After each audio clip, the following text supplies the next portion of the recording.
Exam ಬರೆಯೋಣ ಅಂತ ನಮ್ ಕ್ಲಾಸ್ ರೂಮ್ ಹತ್ರ ಹೋದೆ, ಅದನ್ನ ರಿಜಿಸ್ಟರ್ ನಂಬರ್ನೇ ಹಾಕಿರ್ಲಿಲ್ಲ ಅಲ್ಲಿ.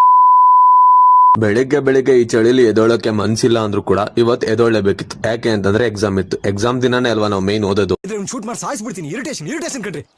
ನಾನು ದಬಾಕೆ ಬಿಡೋಣ ಅಂತ ಅನ್ಬಿಟ್ಟು ಬುಕ್ ಮತ್ತೆ ಲ್ಯಾಪ್ಟಾಪ್ ನ ಎತ್ಕೊಂಡು ಓದಕ್ಕೆ ಕೂತ್ಕೊಂಡೆ. ಆದ್ರೆ ಅದಂತೂ ನನ್ ಮೈಂಡಿಗೆ ಹೋಗ್ಲೇ ಇಲ್ಲ. ನಿಮ್ಮ ಅಮ್ಮನ ಪಿಂಡ ಯಾವ ಬೋಳಿ ಮಗನಿಗೆ ಅರ್ಥವಾಗುತ್ತದೆ. ಫ್ರೀ ಆಯ್ತು ಬಿಡು ಅಂತ ಒಂದ್ 4 ಲೈನು ಕನ್ನಡದಲ್ಲಿ ಗೀಸ್ತಾ ಕೂತ್ಕೊಂಡೆ.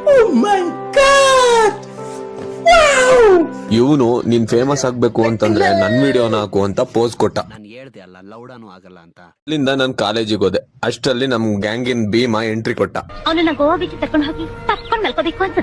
ಎಲ್ಲರೂ ಎಕ್ಸಾಮ್ ಟೆನ್ಷನ್ ಅಲ್ಲಿ ಅವರಿಗೆ ಯಾವ ರೂಮ್ ಅಲರ್ಟ್ ಆಗಿದೆ ಅಂತ ಓಡಾಡ್ತಾ ಇದ್ರೆ ನಾವಿಲ್ಲಿ ಅಲ್ಕಿರ್ಕೊಂಡು ರೀಲ್ಸ್ ಮಾಡ್ತಾ ಇದ್ದೋ ಡಿಪಾರ್ಟ್ಮೆಂಟ್ ಹತ್ರ.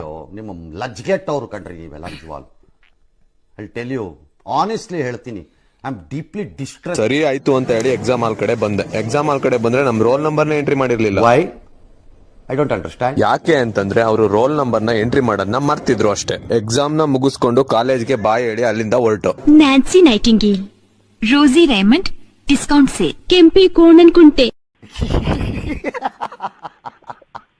ಅಲ್ಲಿಂದ ನಾನು ಹಾಸ್ಟೆಲಿಗೆ ಬಂದೆ.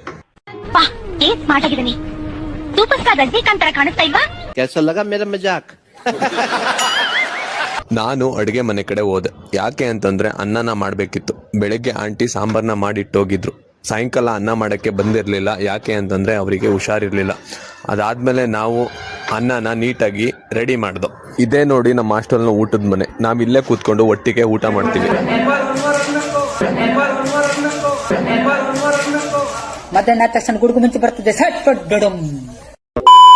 ಇಷ್ಟು ಹೇಳಕ್ ಇಷ್ಟಪಡ್ತೀನಿ. Okay friend.